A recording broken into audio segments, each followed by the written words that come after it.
Welcome to another Walter Football video. I'm Charlie Campbell, Senior Draft Analyst. Before we get rolling, I suggest you speed it up to 1.25 or 1.5. All right, let's get into some of the latest draft happenings here. We've had some trades, some rumored trades, of course, guys getting shopped. Let's dig into all of this. First up, Matthew Stafford gets sent from Detroit to the Rams.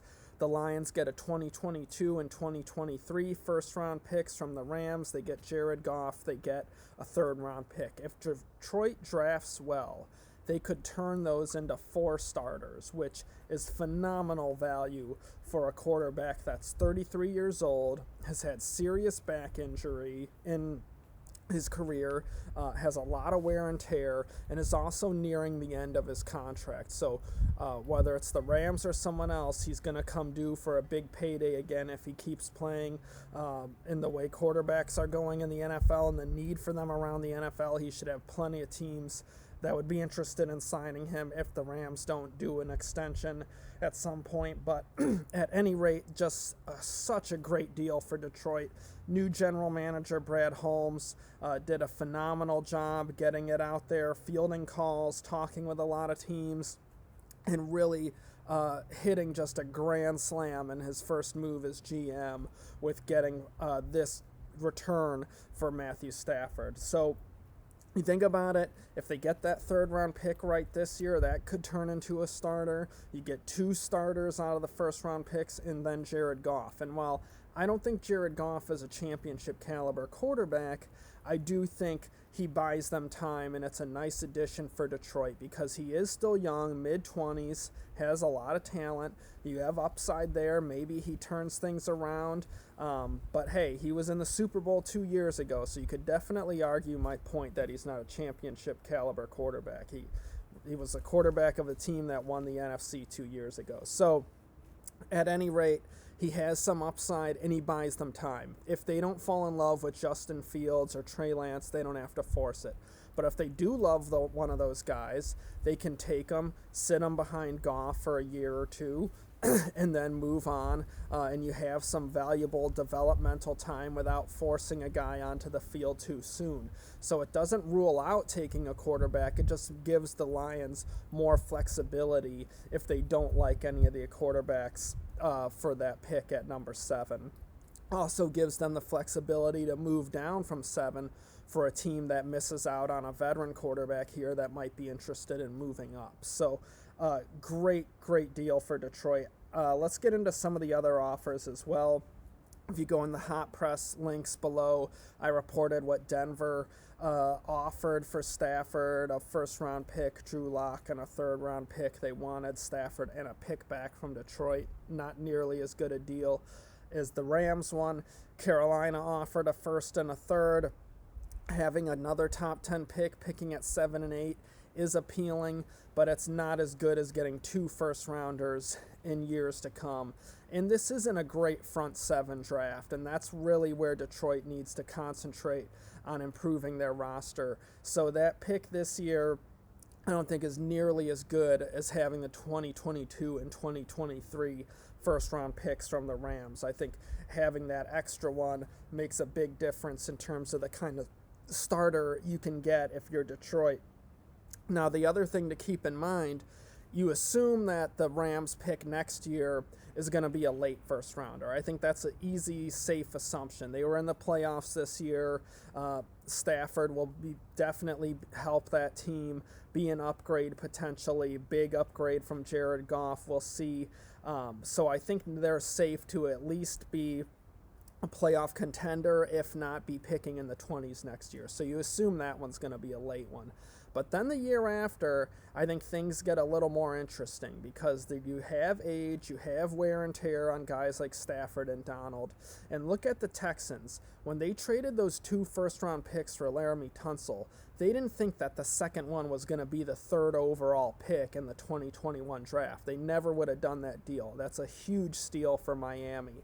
So, though, you don't know what's going to happen in the meantime. The Rams have gone without a first-round pick since Jared Goff in 2016. That's a huge amount of time to miss out on cheap young talent going on to that roster. It could come back to bite them, say in the 2022 season, maybe a little bit beyond that, but eventually it will. And adding, the picks from Ramsey trade and now the picks in the Stafford trade, that's going to hurt the talent on the Rams roster. It's going to catch up with them, but they're going for it all right now. They feel they can win the Super Bowl with Stafford, or otherwise they wouldn't have made that trade. So definitely they're going for it all now, but down the line, the Rams may end up paying a big price for it and be in the midst of a tough rebuild because of these lack of picks and all the picks they've traded away. So on to the Derek Carr rumors. Now, there's reports out there that the Raiders are open to trading him. They're listening to offers. He could be on the move. And I think if you look at it from the Raiders' perspective, the idea is they would trade Carr for a bunch of picks, probably like 2 first-rounders, and then they would take that package along with some of their own picks, maybe a player or two, and send it to the Texans for Deshaun Watson. Interesting idea, but the problem is they're really going to need some teams with valuable picks, like, say, Carolina. They would need, Carolina to offer their pick at number 8 and a first-round pick next year, because the other teams that could be interested in it, the Bears, Washington, they pick late. They were in the playoffs, so they're the playoff section of the draft, the back half. Colts as well. Colts are a no-go if you're looking at a 3-team deal, because the Texans aren't going to want to help them solve their quarterback issue by giving them a competent starter and Derek Carr, who could be even better behind the Colts offensive line. And with a better defense, obviously, to help him. Indianapolis has a really good defense. The Raiders have a terrible defense. That hurts quarterbacks in ways that don't show up on the stat sheet in terms of situational football. So those teams that could also be in the mix for trading for Carr, that's just not as good a value for the Texans. If I'm the Texans and I get 4 first-round picks, say 2 from the Raiders and 2 from the Bears, I know that with Deshaun Watson going to Las Vegas and Derek Carr going to Chicago, those teams are going to be either in the playoffs or really close to the playoffs, depending how they fix the other issues on that roster. But the picks are probably at best going to be kind of where they are right now. So that's not that great a return for Houston when you need to replace your franchise quarterback.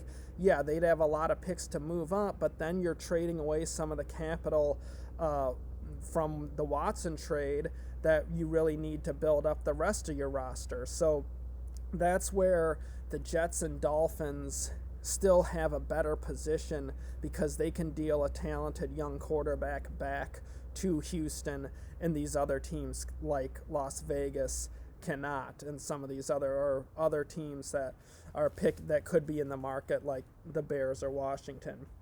So a lot of people, including some in the Houston media, have said the Jets are like the only option because they have 2 first-round picks this year and 2 first-round picks next year.